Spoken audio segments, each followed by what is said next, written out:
What if the miracle you were searching for was buried inside a pile of junk?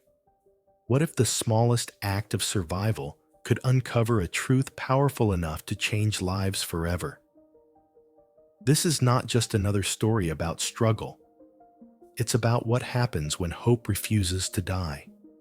When a homeless mother and her little girl buy a forgotten storage unit, they think they're just trying to make it through one more winter. But what they find inside doesn't just change their lives. It rewrites everything. A dusty journal, a hidden letter, a secret buried for 40 years, and one woman brave enough to bring it into the light. This is a true emotional roller coaster, a story of resilience, justice, and the unstoppable love of a mother who refused to stay invisible. It's about how courage can live in the unlikeliest places, under bridges, inside forgotten buildings, and in the heart of a woman who whispers to herself, "Not today. Stay till the end." Because the moment she opens that box, everything you thought you knew about loss, love, and redemption will change.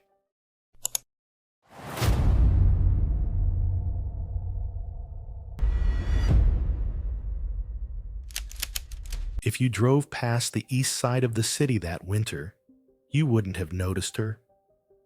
Just another shadow on the overpass. Just another woman pushing a shopping cart through the freezing rain. But if you looked closer, if you had really looked, you might have seen the small hand tucked under the plastic tarp, the outline of a little girl sleeping inside. Her name was Maya Hartman. Once, she'd had a job, an apartment, even a favorite coffee mug that said, "Today will be amazing." But that was before the layoffs, before the hospital cutbacks, before the rent rose faster than her paychecks. Now she lived by a single rule: stay invisible. She had mastered that art, washing in gas station bathrooms, collecting recyclables for pennies, sleeping wherever the night would let her. People passed her every day, on sidewalks, in parking lots, and never really saw her. And maybe that was the point.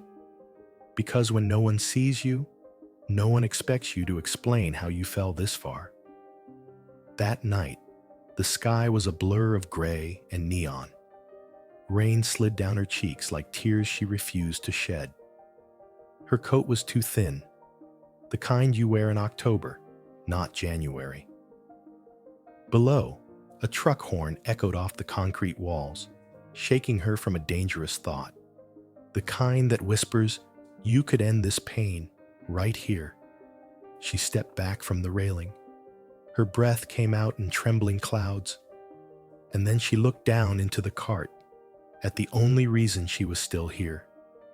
Her daughter, Ella, 9 years old, wrapped in a faded blanket, clutching a stuffed rabbit with one ear missing. In that moment, something inside Maya hardened like steel. Her lips parted, and she whispered, almost to herself, "Not today." It wasn't dramatic. No spotlight, no audience.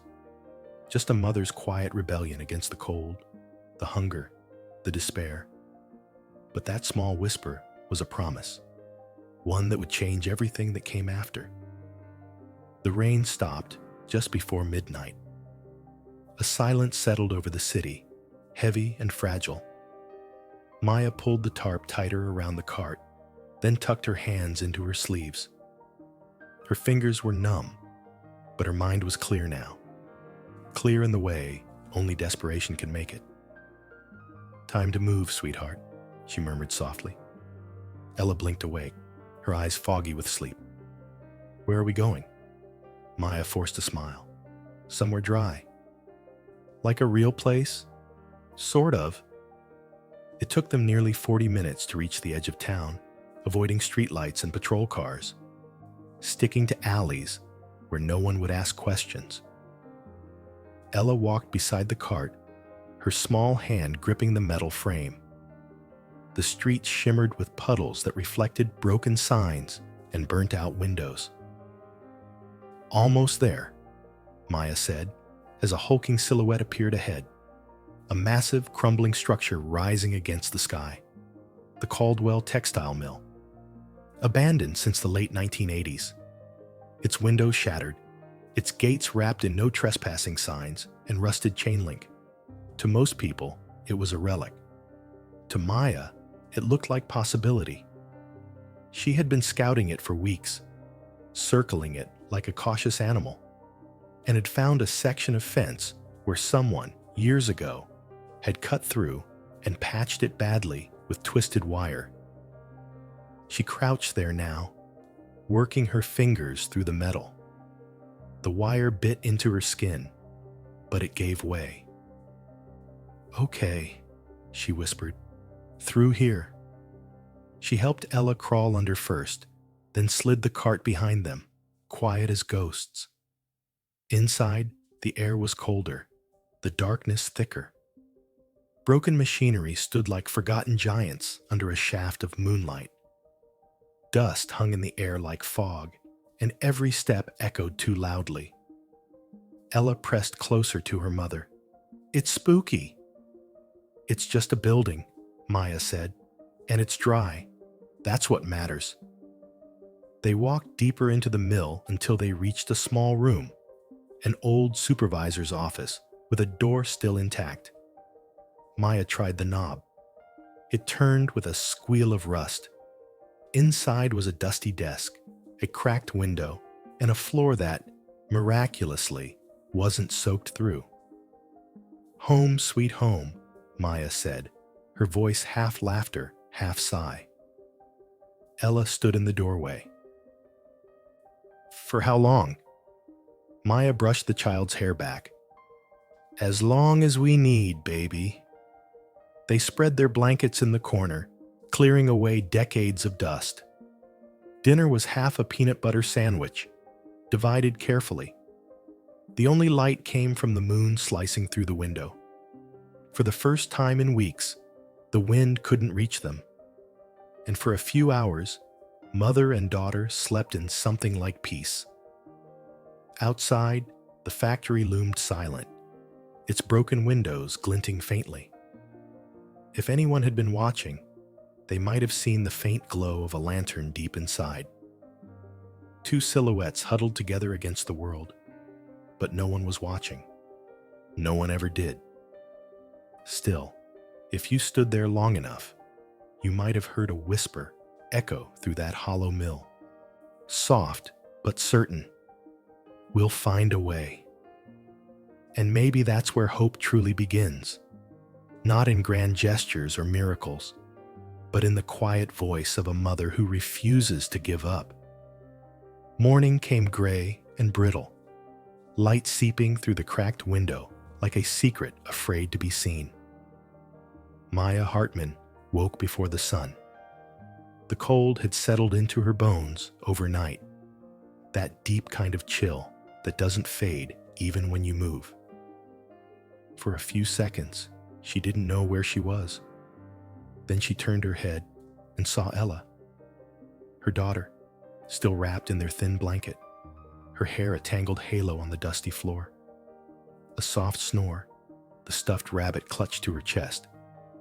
That sound, that tiny reminder of innocence, was enough. Maya sat up slowly, rubbing her hands together, breathing into them for warmth. Outside, wind rattled the broken glass like ghosts tapping to get in.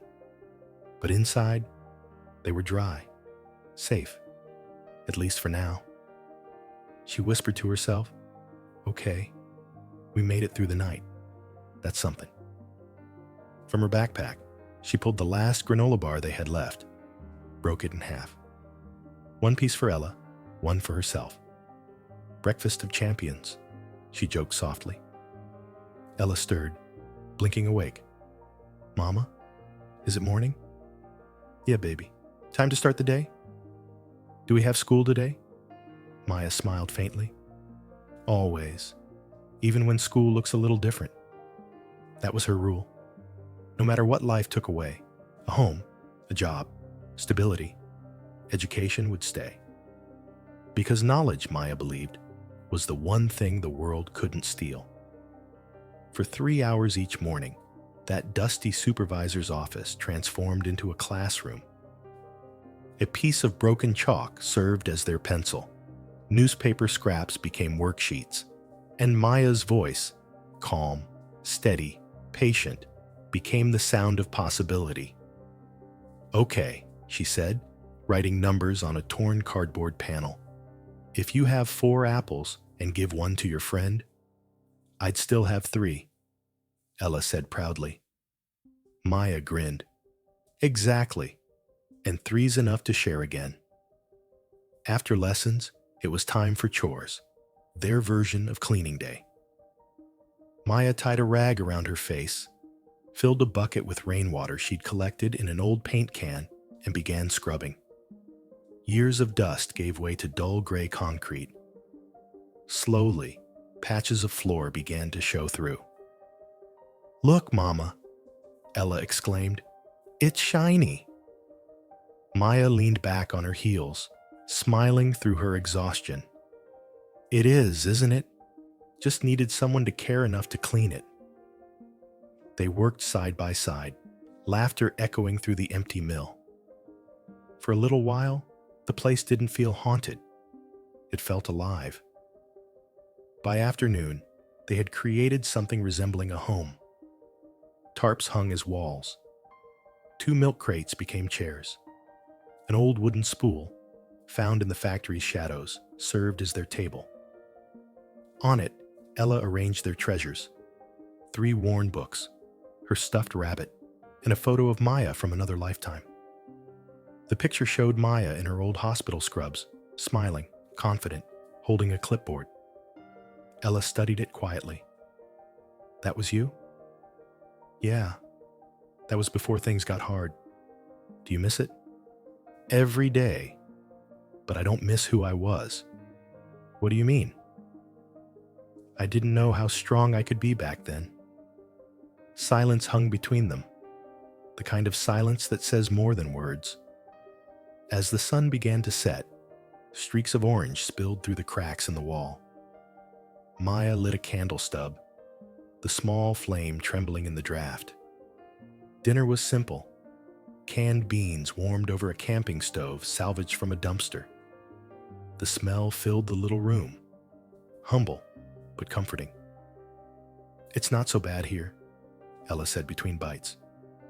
Maya looked around, at the blankets, the flickering light, the walls she'd patched with newspaper, and nodded.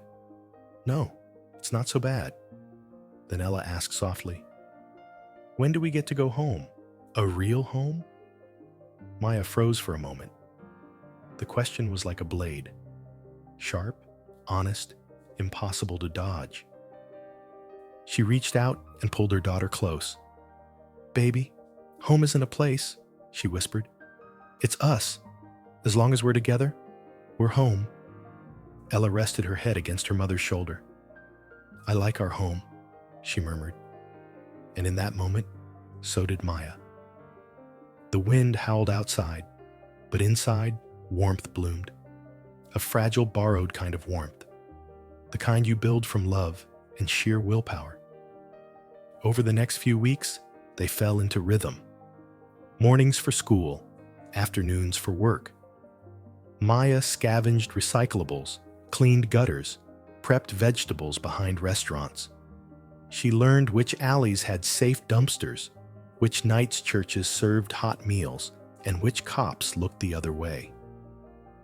Every night, she came back to the mill, exhausted, aching, but always returning. Sometimes, she would stand in the doorway of their makeshift room, watching Ella sleep under the flicker of candlelight, and she'd whisper, "We're going to be okay. I promise." That promise, fragile as glass, unbreakable as faith, kept her moving. Every scraped hand, every bruise, every sleepless night, all of it anchored by that single vow: to give her daughter a future better than this. It wasn't just survival anymore. It was purpose. And though she didn't know it yet, that purpose was about to lead her somewhere unexpected, to a discovery buried deep within a forgotten storage unit, a secret that would change not just her life, but the lives of everyone it touched. But for now, in the quiet of that ruined mill, surrounded by dust and dreams, Maya Hartman closed her eyes and breathed in peace. For the first time in months, she believed it, maybe even dared to believe it, that hope, no matter how small, could survive the dark. Morning always started with the same sound, the hum of traffic far away and the slow drip of water from a broken pipe somewhere in the mill. To anyone else, it would sound depressing. To Maya Hartman, it was the sound of continuing. She had learned that survival wasn't about winning.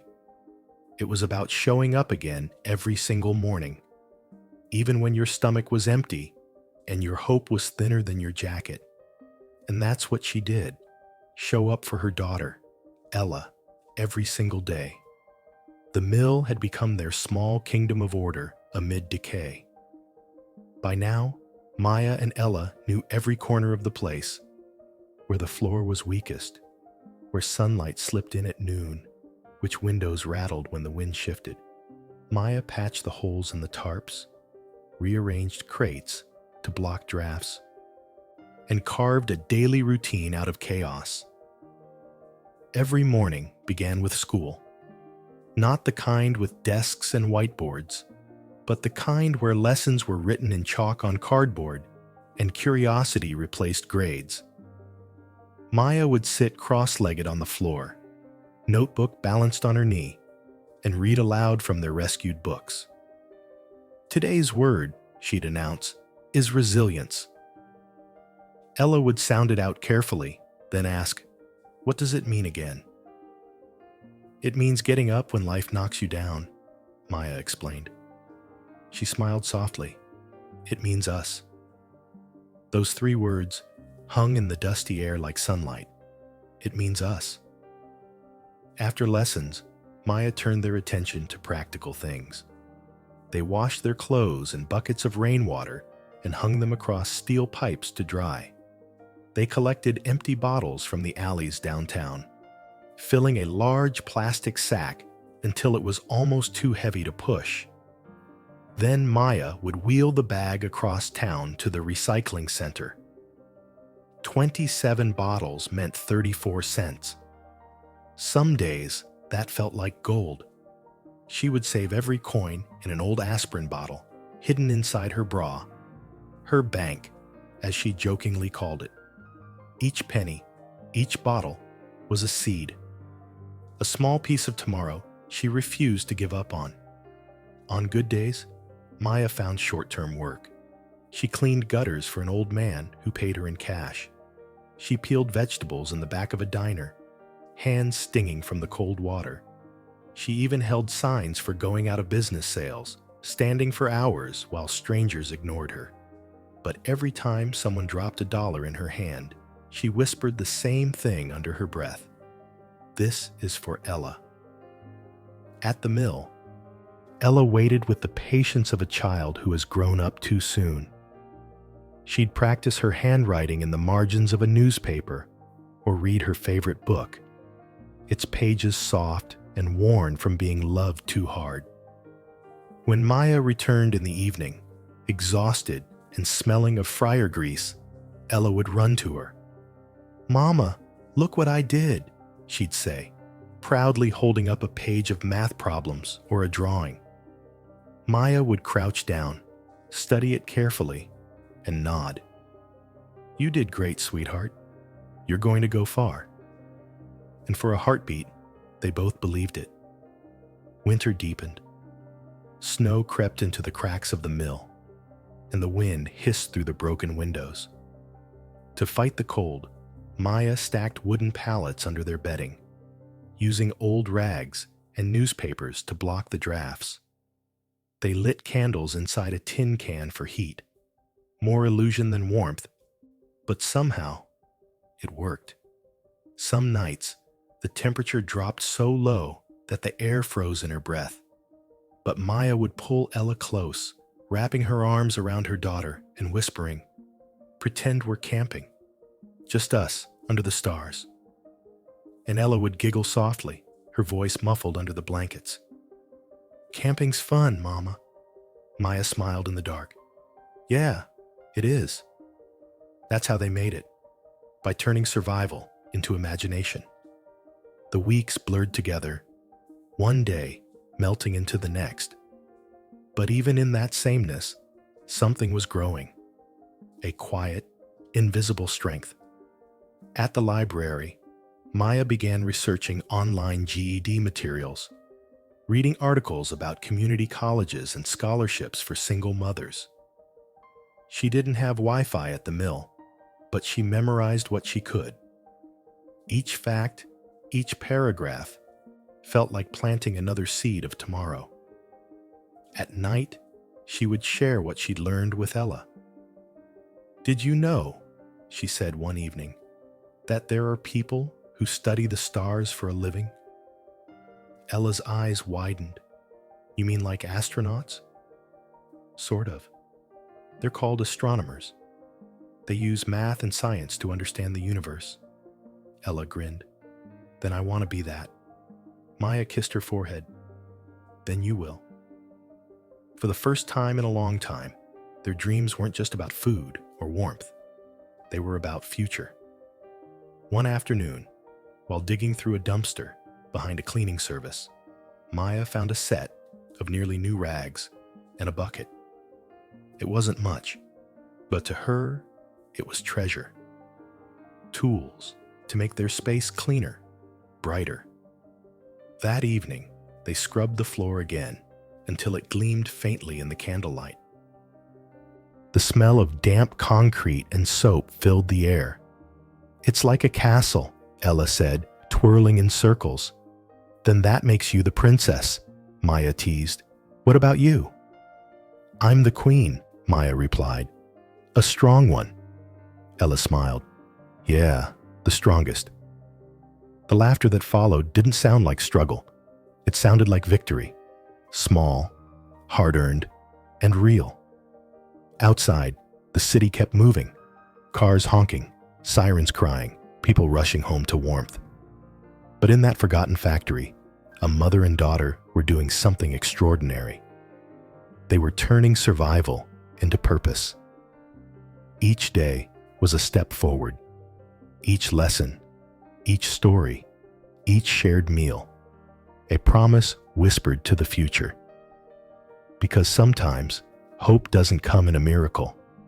It comes in the quiet persistence of two people who refuse to give up. And for Maya Hartman, that persistence was beginning to feel like destiny. Somewhere beyond the walls of that old mill, fate was waiting, hidden in a dusty storage unit, forgotten by time, ready to change everything. But for now, Maya didn't know that. She only knew one truth, the same truth she taught her daughter every morning. Every seed we plant, no matter how small, can grow into tomorrow. The morning began like any other. The gray light of dawn slipped through the broken window of the mill, and Maya was already awake before the city stirred. She listened to the familiar chorus, the hum of the freeway, the groan of the wind through the rafters, the faint rhythm of her daughter's breathing beside her. But this morning, something felt different. A restlessness, a whisper of change. Maya couldn't name it then, but later, she'd look back and realize that was the sound of fate, quietly knocking. By noon, the cold had grown sharper, a dry wind slicing through her thin coat as she pushed her cart down the narrow alley. Her pockets were nearly empty, $2.21. Barely enough for bus fare. Still, she hummed to keep her spirits up, her voice barely audible over the rustle of plastic bags tied to the cart. She was headed toward the recycling depot when a familiar voice called out from behind a dumpster. "Morning, Maya." It was old Benny, a wiry man in his 60s with a beard that looked like it had seen every season twice.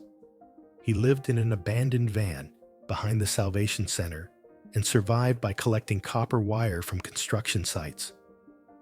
"Hey, Benny," Maya greeted, offering a tired smile. "Cold one?" "Huh?" "Cold enough to make your bones remember their age," he chuckled. Then he leaned closer. "Heard something you might want to know."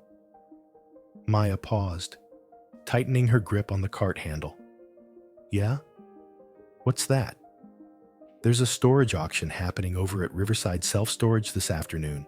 You know, when folks don't pay their rent and the company sells whatever's inside?" Maya frowned. "Storage auctions? Like on TV?" "Exactly," Benny said, grinning with missing teeth. "Sometimes people find good stuff. Furniture, tools, even jewelry. Could be worth something." She laughed softly. "You think I've got auction money lying around?" "Starting bids can be low," he said, shrugging. $50 sometimes, maybe less. You never know, Maya. Might be your lucky day." Lucky. It was a word she hadn't used in years. That night, as the wind howled through the mill, Maya couldn't sleep. Benny's words kept echoing in her mind. $50. That was more than half of everything she'd saved. But the thought of finding something valuable, something that could change their future, kept tugging at her imagination. When dawn broke, she sat up, heart pounding with quiet resolve. "Ella," she whispered, "wake up, baby.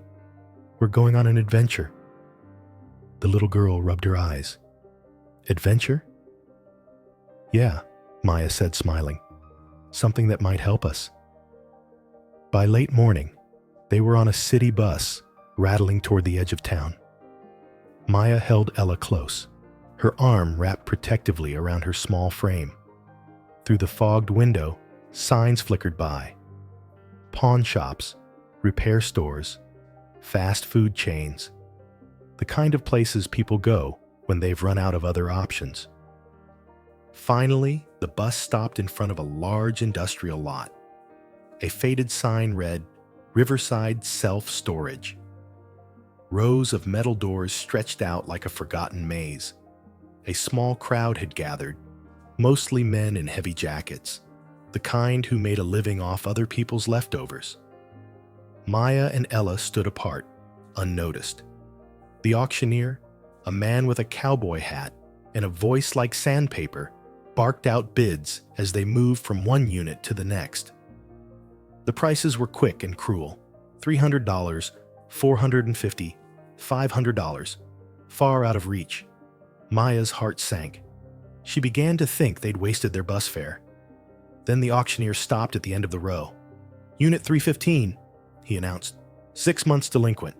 No errors, no contact. Starting bid, $50. The roll-up door creaked halfway open, revealing a dusty space piled with water-damaged boxes, old furniture, and what looked like junk. The crowd barely glanced at it. $50, the auctioneer repeated. "Do I hear 50? No one spoke.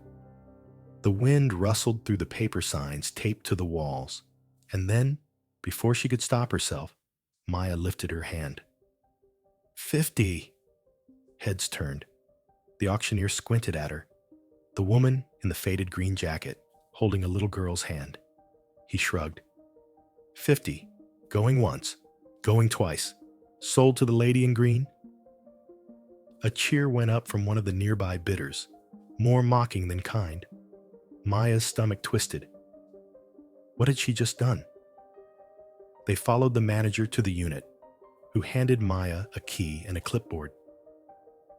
"You've got 48 hours to clear it out," he said curtly. "Anything left after that, we keep." When he walked away, Maya turned to Ella.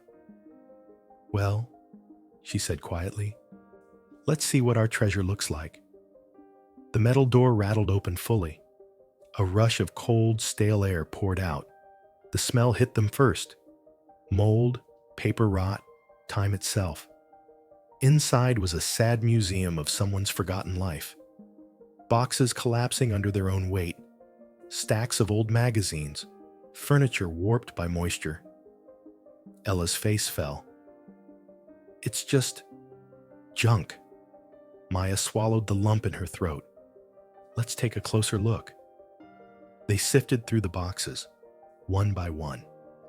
Waterlogged books, mildewed clothes, a broken lamp, a cracked mirror, a set of mugs that looked salvageable.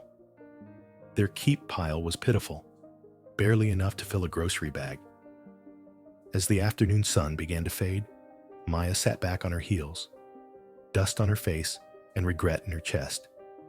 She'd spent nearly all their savings on trash. "I'm sorry, baby," she whispered. Mama made a mistake. Ella looked at her quietly, the way children sometimes do when they're too kind to say what they're thinking. Then, in a small voice, she said, "Maybe there's something we didn't see yet." That's when Maya noticed it. At the back of the unit, a wall stained in straight, perfect lines. Not like normal water damage, but geometric, deliberate. She stepped closer, pushing aside a stack of old magazines. Her hand brushed against the wood. It moved. "Ella," she said softly, "come here." Together, they pulled at the paneling until it shifted free with a groan. Behind it was a narrow space, barely 2 feet deep. Inside, a metal box, dusty but solid, and an envelope sealed with red wax. Maya's heartbeat thundered in her ears. "What is it, Mama?" Ella whispered. "I don't know," Maya said, voice trembling. "But I think we just found something important." Neither of them knew it yet. Not then. Not in that cold, forgotten storage unit. But that moment, the moment a desperate mother reached into the shadows and pulled out a box of secrets, would set off a chain of events that would rewrite both of their lives forever. The air inside the storage unit felt heavy, like time itself had stopped breathing. Maya stood in the doorway, her hand still gripping the cold metal of the lock she'd just opened. Behind her, the late afternoon sun cast a rectangle of gold across the concrete floor, a frame for everything she'd just risked her savings on. Boxes sagged in on themselves. Old newspapers lay in curled stacks. Their ink faded to ghostly gray. The scent of mildew was sharp enough to taste. Maya swallowed hard. "Well," she muttered, "this is something." Beside her, Ella shifted from foot to foot, peering at the piles of junk. Her face, so full of excitement an hour ago, began to droop. "It's just garbage, Mama," she said quietly. Maya forced a smile she didn't feel. Sometimes garbage hides surprises. But as she stepped inside, her heart sank deeper with every box she opened. The first box held nothing but damp, yellowing pages of old magazines. National Geographic, the dates going back to the 1970s. The second was filled with cracked glass picture frames, the photos inside too water damaged to make out. The third, just clothes. Moth-eaten, mold-stained, hopeless. Everywhere she turned, disappointment waited. A dresser leaned sideways, one leg broken clean off. A sewing machine stood in the corner, its metal rusted into stillness. Ella kicked a pile of wet clothes. "We could have bought food," she murmured, her voice trembling. Maya looked away, blinking hard. "I know, baby." Regret pressed down like the dust in the air. She could feel it on her skin, in her chest. That familiar, bitter ache of hope turning to nothing. After a while, the light began to fade, long shadows crawling up the walls. They sat down on the concrete floor, splitting a peanut butter sandwich between them. Neither spoke. The only sound was the whisper of the wind through the half-open door. Finally, Ella broke the silence. "Why did you buy this, Mama?" Maya rubbed her hands together, staring at the dirt on her palms. "I don't know," she admitted softly. "Something told me to. Like a feeling." "A feeling?" Maya nodded. "Yeah. Sometimes you just have to listen to the part of you that still believes there's something more." Ella looked around at the ruined boxes. "Even here?" Maya smiled faintly. "Especially here." They went back to sorting, slower now. Anything unbroken went in the keep pile. A chipped ceramic mug, a tarnished silver picture frame, a small glass paperweight with a butterfly suspended inside. Ella held it up to the light. "Look, Mama, it's pretty." Maya nodded, feeling her chest ache at the simple wonder in her daughter's voice. "Yes, sweetheart, it's beautiful." But in her mind, all she could think was, it's not enough. When the sun dipped below the horizon, the chill returned, crawling across the floor like fog. Maya checked her phone. The screen cracked, the battery low.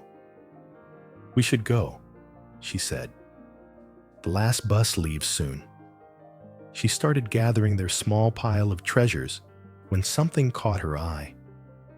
At first, she thought it was just water stains, but the pattern was too perfect. Straight lines, sharp corners, geometric precision. It didn't look like damage. It looked deliberate. She frowned and stepped closer. The marks ran along the wooden panels at the back of the unit, almost like seams. "Ella," she whispered, "come here." Together, they pushed the remaining boxes aside. Maya traced the outline of the panel with her fingers. It moved, just slightly, but enough to make her pulse jump. She dug her fingernails into the edge and pulled. The wood came loose with a sharp crack, sending a puff of dust into the air. Behind it was a narrow cavity, dark, silent, untouched for decades. "Whoa," Ella breathed. "It's a secret room." Inside, the gap sat a metal box, rectangular and heavy, coated in dust thick as fur. Beside it, a large manila envelope sealed with red wax, and a small wooden box carved with intricate patterns. Maya's hands trembled as she lifted the metal box.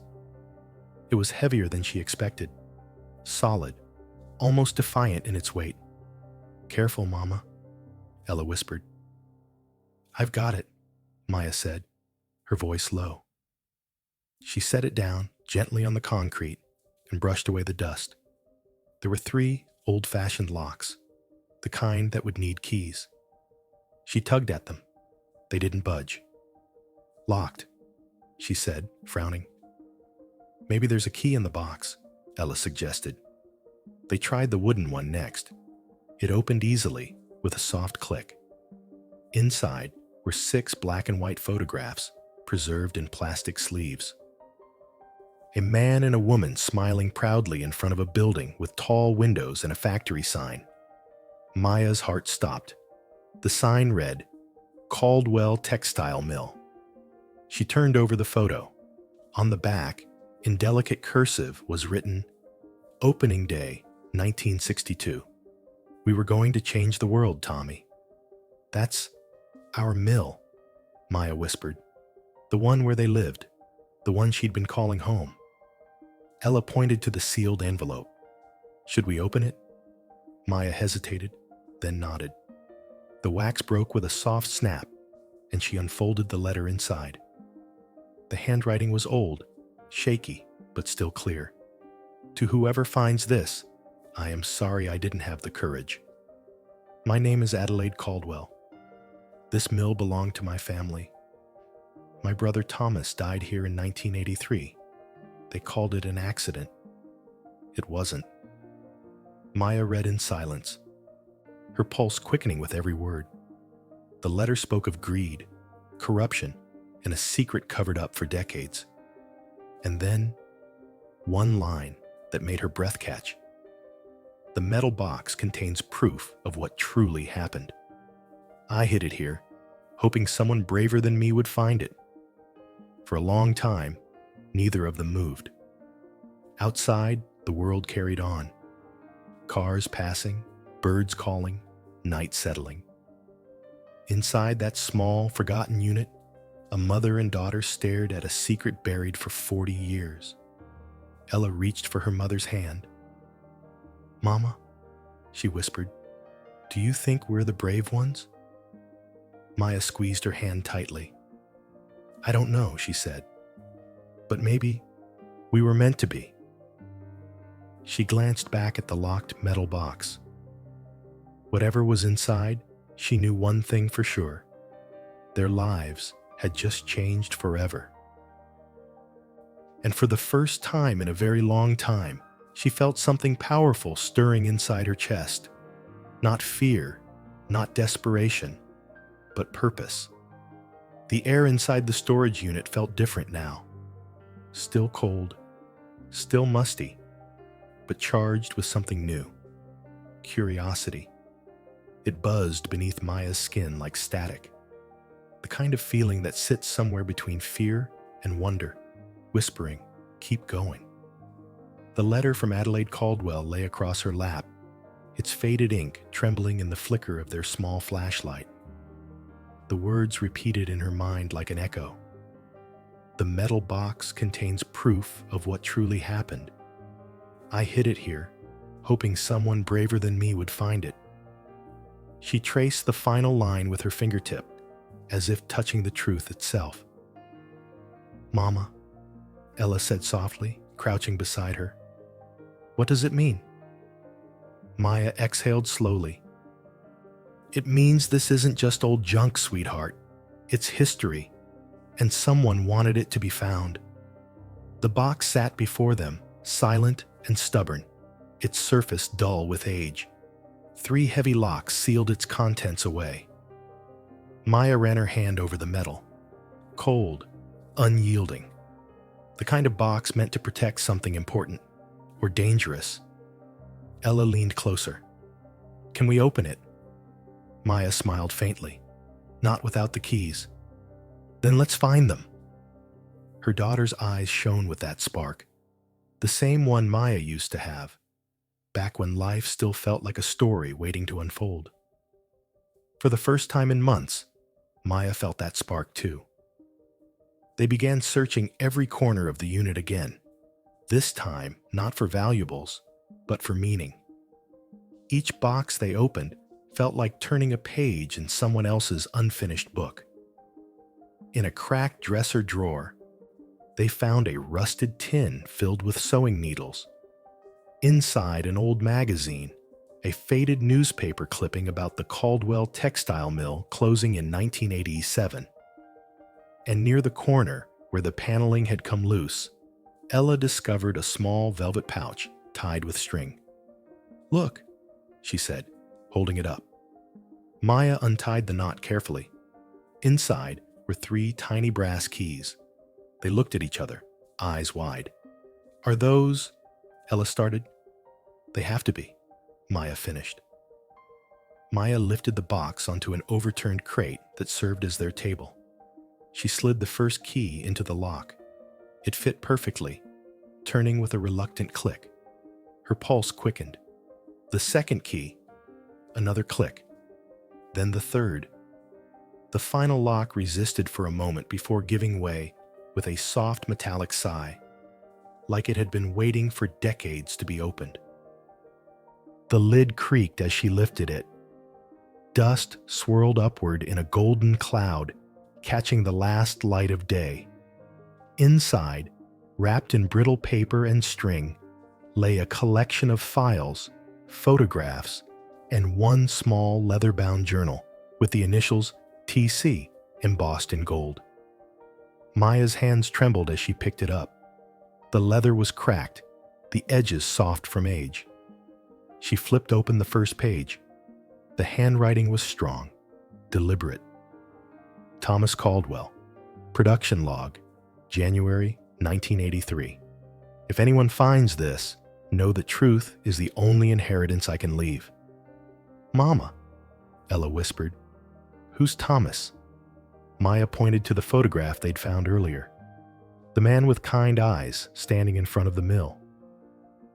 Him, she said. Adelaide's brother, the one who died. They turned page after page. Entries about machine malfunctions. Notes on faulty safety inspections. Lists of missing maintenance funds. Each line painted a picture of corruption, a system built to hide danger, to protect profit over people. And between those pages, photos of workers, ordinary men and women smiling proudly in front of the factory. The faces of people who had trusted the place that would one day betray them. Maya felt something twist in her chest. Anger, sadness, but also recognition, because she knew what it felt like to be forgotten, to have your pain dismissed as just part of the system. This isn't just a secret, Maya murmured. It's proof.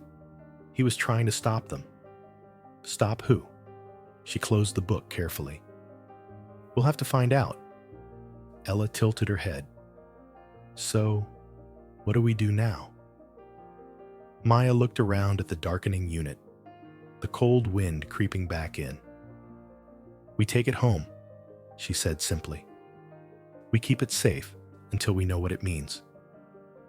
They wrapped the journal and documents in an old shirt, tucked the photos into a plastic bag, and slid the letter back into its envelope. The metal box, once a burden, now felt like a gift. A message that had crossed time and silence to reach them. The last bus of the night rumbled down the road as they ran to catch it. Maya carried the box close to her chest, every step a reminder of how heavy truth could be. On the ride back to the city, Ella pressed her face to the window. Mama, she said quietly, do you think the people who hid it wanted us to find it? Maya thought about Adelaide's final words, the apology scrawled in shaky ink. She thought about Thomas, whose story had been buried with the dust of the mill. And she thought about herself, a mother who once thought her life had no purpose beyond survival. Yes, she said finally, I think they were waiting for someone who wouldn't look away. When they slipped back through the fence into the cold shell of the mill, the night air felt sharper, cleaner. They spread the files across their makeshift table. The same wooden spool that had once held thread for machines now held threads of a story waiting to be unraveled. Maya lit their candle, the flame flickering against the paper. The photos, the journal, the letter, all bathed in that trembling light. This is it, sweetheart, she whispered. This is what we've been meant to find. Ella leaned closer, her small fingers brushing over the photos. What happens now? Maya smiled faintly. Now, she said, we find out the truth. Outside, the winter wind swept through the empty mill, whispering through the broken glass like the sigh of someone long forgotten. But inside, beneath that same roof, something extraordinary was happening. A homeless mother and her daughter had uncovered a secret buried by time. And with it, they'd found something far more powerful: purpose.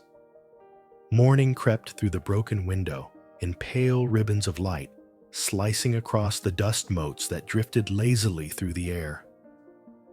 For the first time in months, Maya Hartman didn't wake up with dread tightening her chest. She woke up with purpose.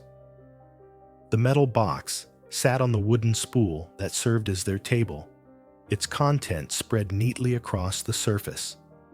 The photos, the journal, the letter, the faded inspection reports. To anyone else, it might look like clutter. To Maya, it looked like answers waiting to be learned. And in that moment, she realized something profound. All her life, survival had been about keeping her head above water. But this was about learning to swim toward something. School first, breakfast second, Maya said with mock seriousness, tying her hair back with a piece of string. 9-year-old Ella groaned dramatically, but obeyed, rubbing sleep from her eyes. The girl's hair stuck up in wild directions, her stuffed rabbit still tucked under her arm. "But Mama," she said, "what if I'm already too smart?" Maya laughed softly. "Then it's my job to keep up." The mornings in the mill always began this way. Lessons drawn in chalk on cardboard boxes, stories read from scavenged library books, and math problems worked out on scraps of paper. It wasn't much, but it was their classroom, their little world of order amid ruin. Today, though, Maya added a new lesson: history. Not from a textbook, but from the Journal of Thomas Caldwell. She opened the first page again. The ink was faded, but still legible, the handwriting sharp and determined. January 7th, 1983. The machines need maintenance again. I've warned management twice, but they'd rather save the money. Dale says safety reports are just paperwork. I'm afraid someone's going to get hurt.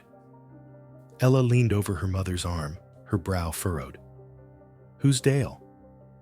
"The man he worked for," Maya explained. "He's the one Adelaide said was responsible for what happened." February 22nd. I think Dale's been doctoring the inspection sheets. I'm keeping my own copies, just in case. If I disappear, Adelaide will know where to find them. Maya's voice faltered slightly. She glanced at her daughter, who was watching her with wide, curious eyes. "See, sweetheart? He wasn't just writing about work. He was keeping evidence, proof of what went wrong." Ella nodded slowly. "So, he was like a detective?" "Exactly," Maya said. "A detective trying to protect people." They spent hours reading together, piecing together the story line by line.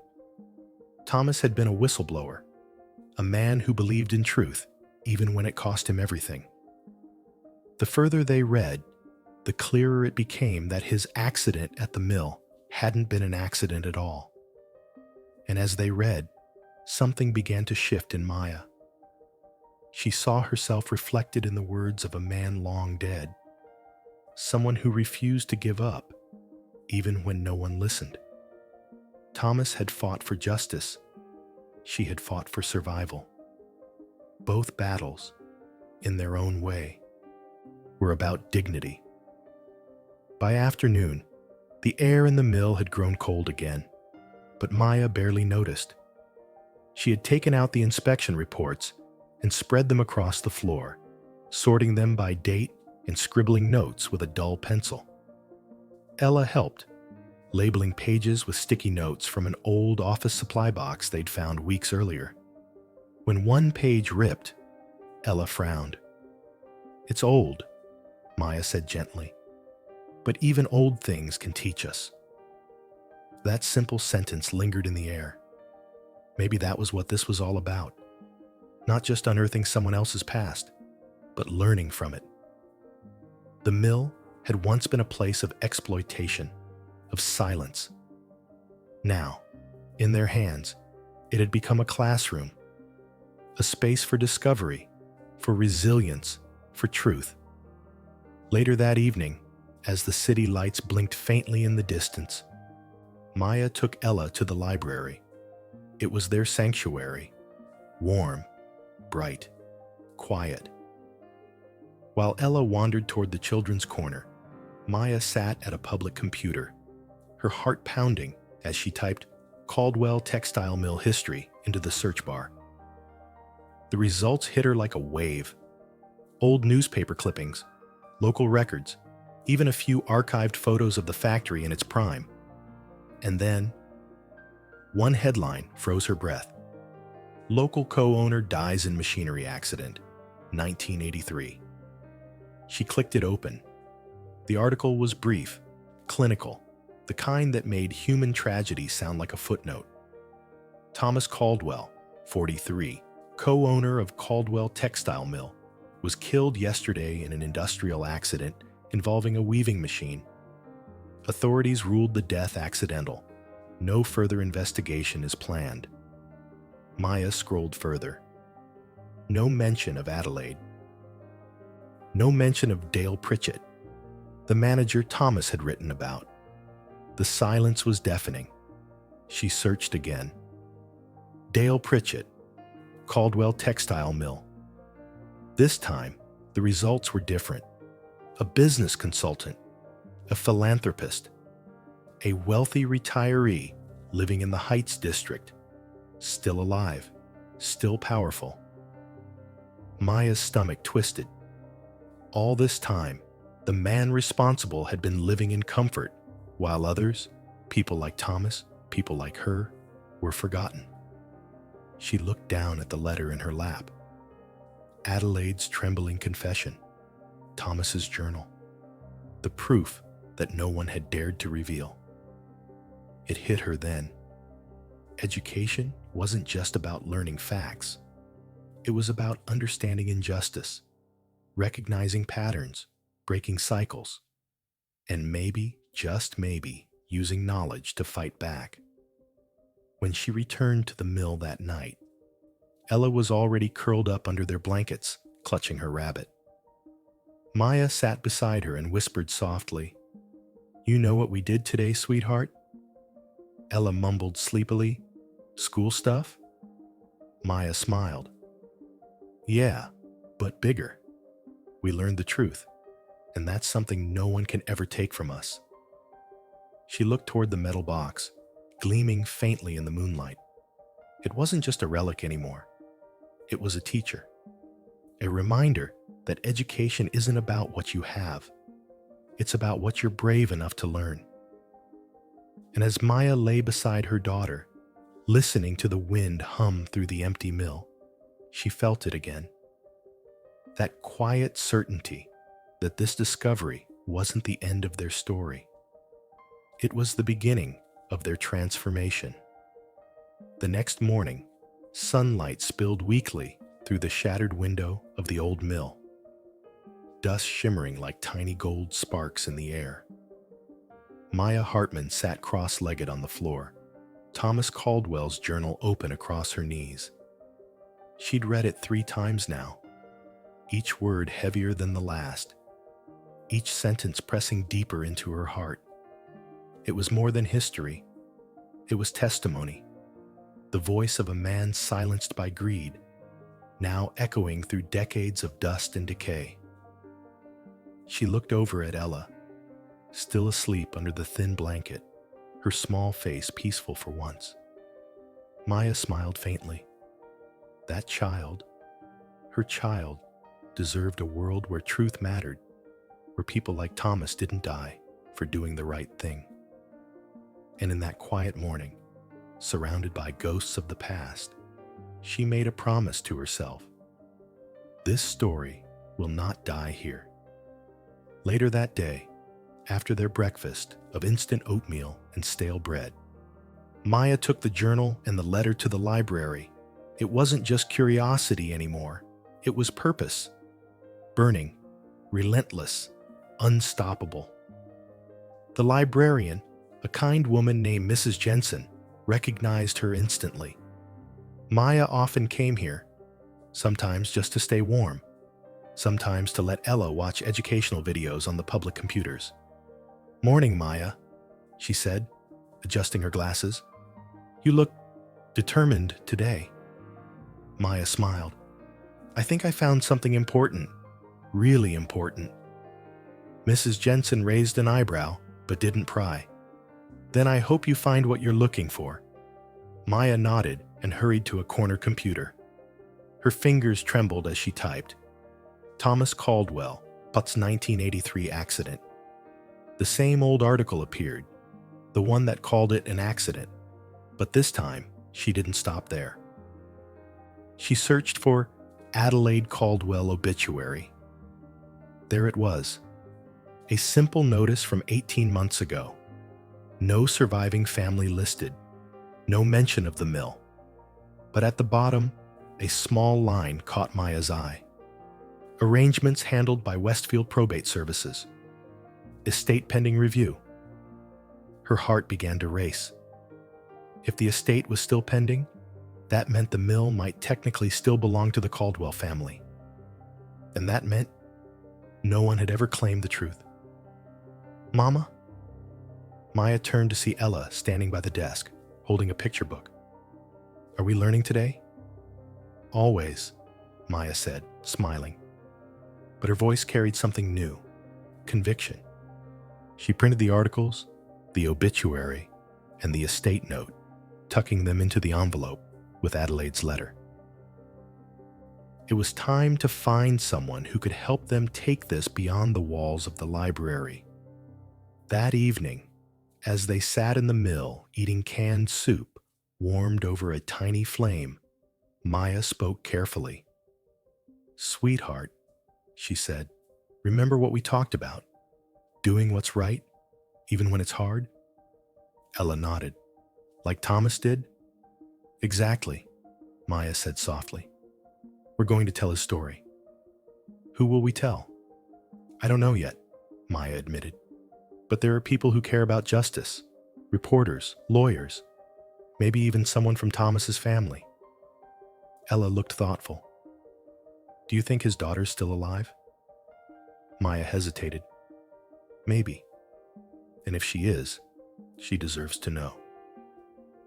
That night, Maya wrote her first real letter in years. Her handwriting was shaky, but her words were steady. "Dear Miss Caldwell, you don't know me, but I believe I've found something that belonged to your father, Thomas Caldwell. His journal, some photos, and a letter from his sister Adelaide. I think they tell a story that's been buried for a very long time. If you wish to see them, I'll be at Riverfront Park this Saturday at 2 p.m. near the fountain. I'll be there with my daughter. Sincerely, a friend." She folded the letter and sealed it with care. No return address, just hope. The next morning, she mailed it from the library's small postal drop box. When the envelope slipped through the slot, Maya's heart skipped. The choice was made. There was no going back now. The days that followed were long. Waiting always was. Maya tried to focus on teaching Ella, keeping busy, collecting bottles, anything to make time move faster. But every night, her thoughts drifted to that letter. Would anyone even read it? Would they believe her? By Friday evening, doubt began to creep in like the cold. Maybe she'd made a fool of herself. Maybe no one cared anymore. Then, Saturday morning, the sky broke open with pale sunlight, the first in weeks.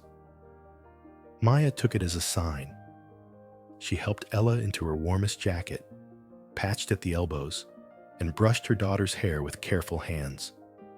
"Adventure time?" Ella asked, smiling sleepily. "Adventure time," Maya said. Riverfront Park was quiet that afternoon, the fountain dry for the winter. Maya and Ella sat on a bench near the center, watching the people pass. An hour went by, then another. Just as Maya began to lose hope, a dark sedan pulled into the lot. A tall woman stepped out. Mid-40s, professional looking, her posture straight, her eyes guarded but kind. She looked around, scanning the park until her gaze landed on Maya and Ella. Then she froze. "Maya Hartman?" the woman asked, approaching cautiously. Maya blinked. "You got my letter?" The woman nodded, her voice trembling. "I'm Margaret Caldwell, Thomas Caldwell's daughter." For a moment, neither spoke. Then Maya reached into her bag and carefully withdrew the wooden box, the photos, and Adelaide's letter. I think these belong to you, she said softly. Margaret took them, her hands shaking. When she saw the photograph, her father smiling, arm around Adelaide, her breath caught. I thought these were gone forever, she whispered. All of them. She unfolded the letter, eyes scanning quickly. By the time she reached the final lines, tears had begun to roll down her cheeks. I always knew, she said. I knew it wasn't an accident. But no one would listen. Not the police, not the lawyers. No one. Maya swallowed hard. Now you have proof. For the first time in decades, the truth was out in the open, trembling in the hands of the man's daughter. And the woman fate had chosen to find it. Maya didn't know it yet. But this meeting, this moment, would become the turning point of everything that followed. Because sometimes it only takes two people, one searching for justice, the other searching for purpose, to start a change that shakes the world awake. The winter wind swept through Riverfront Park, carrying the faint scent of the nearby river and the echo of traffic from the bridge above. Maya stood there, face flushed from cold and nerves, as Margaret Caldwell held her father's journal with trembling hands. For a long time, neither of them spoke. It was as if the world had gone still. Two women from opposite ends of life's spectrum, bound by one man's truth and 4 decades of silence. Finally, Margaret spoke, her voice low and unsteady. Where did you find these? Maya hesitated, glancing down at Ella, who clung to her side. In a storage unit, she said quietly. I bought it at auction. Most of it was junk, but behind a false wall, we found your Aunt Adelaide's letter and this box. Margaret's eyes flickered with something: disbelief, grief, maybe even guilt. My aunt disappeared from public life after my father died, she murmured. She wouldn't talk to anyone, not even my mother. We thought she'd gone senile. She wasn't, Maya said softly. She was protecting something. You, maybe. Or the truth. Margaret's hand brushed over the journal's cracked leather cover. My father wrote every day, she whispered. When the mill closed, all his records vanished. The police said they were destroyed in a fire. She looked up, eyes glistening. But he kept this. He hid this. Maya nodded slowly. He didn't just write about the machines. He wrote about a man, Dale Pritchett, the manager. He said your father discovered something wrong, something dangerous. Margaret's jaw tightened. Pritchett. She said the name like it tasted bitter. He came to our house after the accident. He brought flowers, told my mother it was God's will.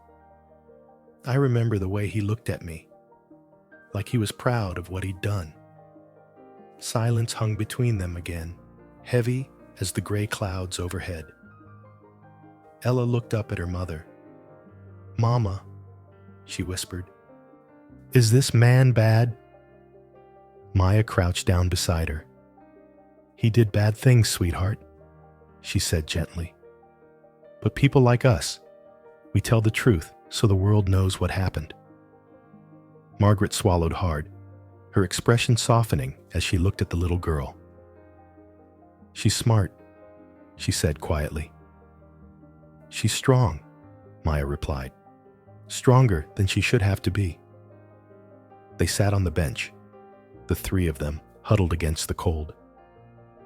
Margaret opened Adelaide's letter again, rereading the lines aloud this time. Her voice cracked on the words, maybe whoever finds this has more strength than I did. Maybe they can do what I couldn't, tell the truth.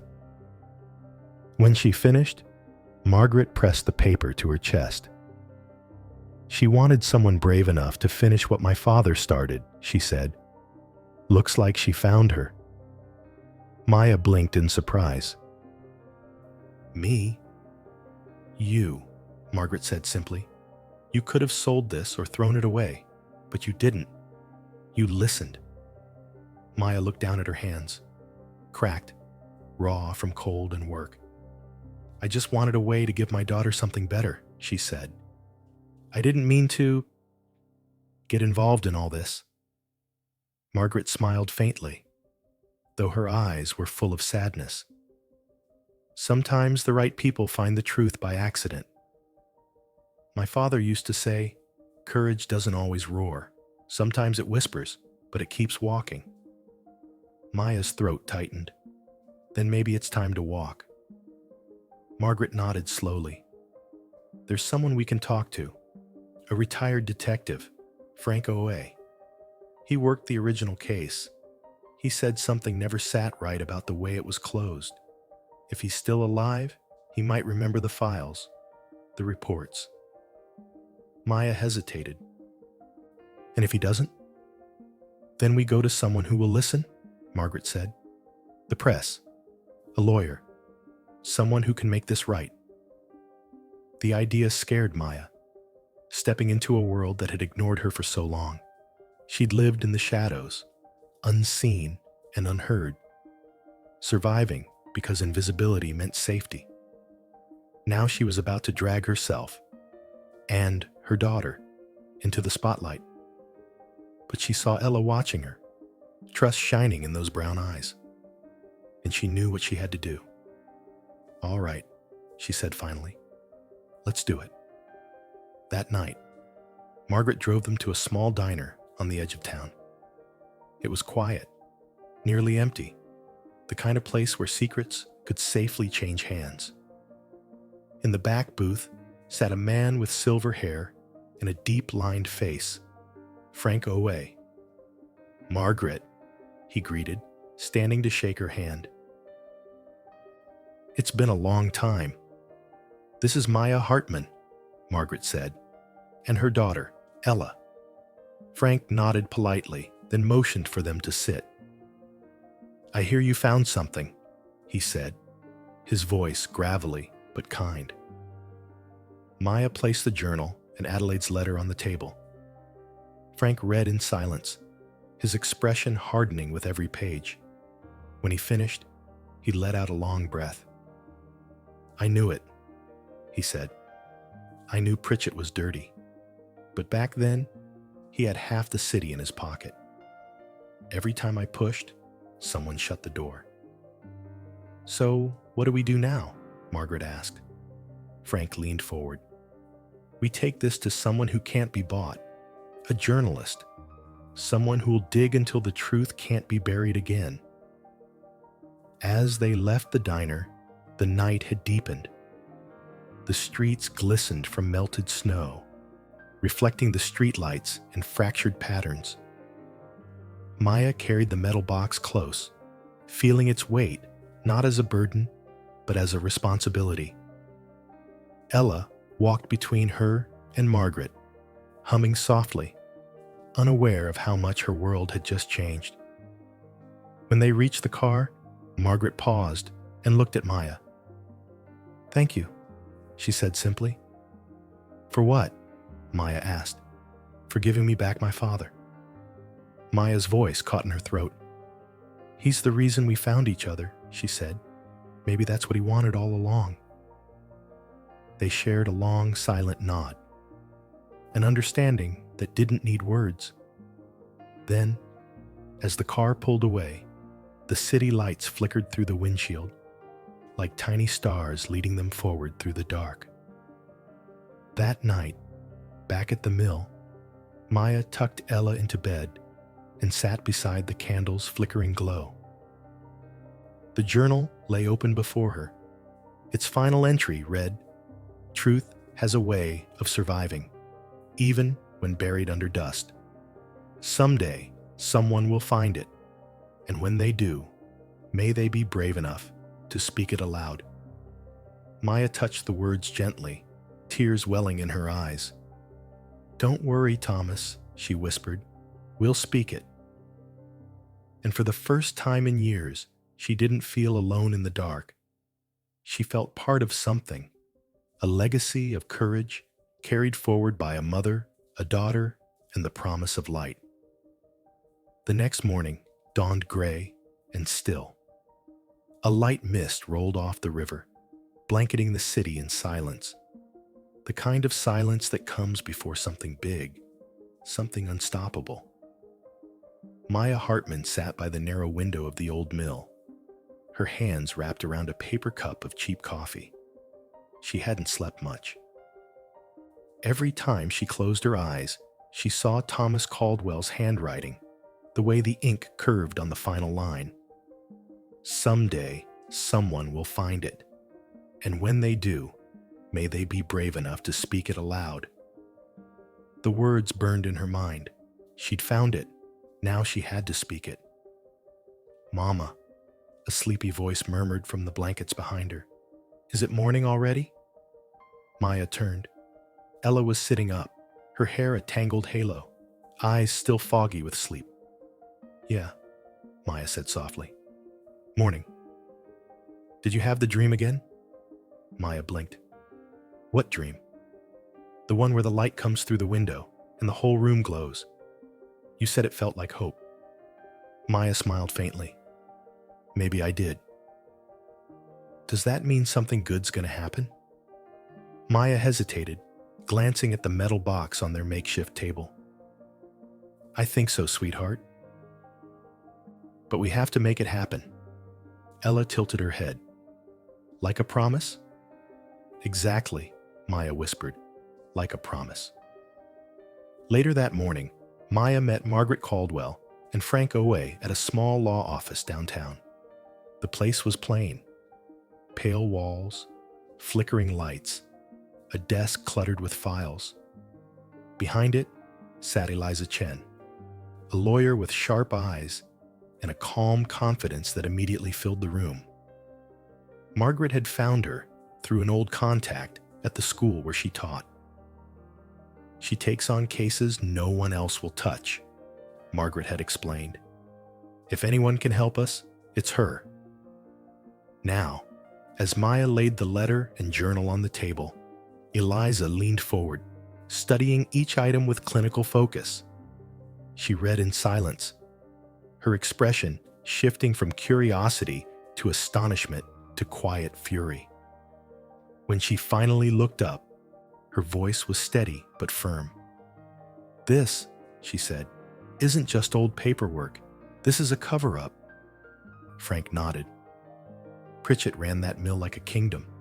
People got hurt. 6 deaths in 4 years, all marked as accidents. Every time I asked questions, I was told to back off." Eliza tapped the letter. "With this confession and Thomas Caldwell's documentation, we can reopen the case. Maybe not criminally. Too much time has passed. But civilly. We can demand accountability." Maya's heart pounded. "You mean we can make him answer for what he did?" "Yes," Eliza said. "And more than that, we can make the world see." For the first time in years, Maya felt something deep and powerful stirring inside her. The feeling of agency. She wasn't invisible anymore. She wasn't powerless. When the meeting ended, Margaret turned to her. "Thank you," she said softly. "For what?" "For being the kind of person who doesn't walk away." Maya shook her head. "I almost did. The day I found that box, I thought it was junk. But something told me not to give up." Margaret smiled. "That something was courage. My father would have liked you." That night, back at the mill, Maya couldn't stop thinking about the word courage. It had always sounded so big, like something for heroes, not for single mothers who lived in abandoned buildings. But maybe courage wasn't about loud declarations or grand gestures. Maybe it was quieter. Maybe it was keeping your child safe when you had nothing. Maybe it was believing in tomorrow, even when today broke you. She glanced at Ella, who was drawing on the concrete floor with a piece of chalk. "What are you making?" she asked. "It's us," Ella said, holding up her sketch. "You and me, and her." She pointed to a third figure, Margaret, smiling beside them. Maya chuckled. "That's beautiful, baby." Ella looked up seriously. "We're helping people now, right? Like detectives?" "Something like that," Maya said. "Then that's our job," Ella said proudly. "We help people who forgot how to hope." Maya's throat tightened. Out of the mouths of children, sometimes the world makes sense again. 2 days later, they met again at the law office. Eliza had already filed the necessary paperwork to request a reopening of the Caldwell Mill case and contacted a journalist from the Tribune, a young reporter named Jake Miller, known for exposing corporate corruption.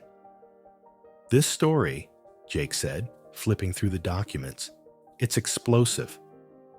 But we'll need more, something that connects Pritchett directly." Eliza nodded. "We have one more lead, a safety deposit box mentioned in Adelaide's letter. Box number 891 at First National Bank." Jake raised an eyebrow. "Think it still exists?" Frank shrugged. "Only one way to find out." The next morning, Maya dressed in her cleanest clothes, a faded green jacket and borrowed jeans. She didn't have much, but she carried herself with quiet dignity. This wasn't about appearances. It was about truth. At the bank, the group waited in a marble-lined lobby under the indifferent gaze of the teller. When Eliza presented the documents and identification, the clerk disappeared for several minutes before returning, looking startled. "Yes," he said finally. "Box 891 still exists. Please, follow me." They were led down a long hallway into a vault. The air was cool and still, the fluorescent lights humming faintly. When the metal drawer slid open, Maya's breath caught. Inside lay a thick envelope and a smaller, gift-wrapped package with a card attached. Margaret opened the card with trembling hands. "My dearest Margaret, if you're reading this, it means someone braver than I has done what I couldn't. This money was meant for your future, for your education, for freedom. I was too afraid to face the truth then. Please use it for good. Adelaide." Inside the envelope were stacks of bills, old, yellowed, but real. $47,000. Margaret's lips parted in disbelief. "Oh my God," she whispered. "All this time." Eliza folded her arms. "This isn't just money. It's evidence. Proof Adelaide planned for this day." Frank nodded grimly. "Pritchett's power ends here." Maya looked at Margaret. "What will you do with it?" Margaret smiled softly. "We'll use it to finish what my father started." As they stepped back into the daylight, Maya felt the warmth of the sun hit her face. It wasn't much, but it felt like victory. She looked down at Ella, who grinned up at her. "Mama," she said, "we're part of the story now, aren't we?" Maya smiled, her heart swelling. "Yes, sweetheart, we are." And for the first time in years, she realized that keeping her promise to never give up, to protect her child, to fight for truth, had made her stronger than she'd ever known. The silence she once lived in was broken, and through that break, light had finally found its way in. The sky over the city hung low and heavy, like a storm waiting to break. The day had come, the day when silence would finally meet truth. Maya Hartman stood outside the courthouse, her heart thudding against her ribs. Beside her was Margaret Caldwell, calm and composed, clutching her father's journal and Adelaide's letter. Behind them, Ella held onto Maya's hand, wide-eyed but brave, her stuffed rabbit tucked into her backpack like a silent guardian. And standing just a few steps away, lighting a cigarette with practiced indifference, was Dale Pritchett. He looked older now, the kind of man who had been fed too well by power. His hair silver, his suit immaculate, his eyes cold as slate. When he noticed them, he smiled. A small, cruel thing.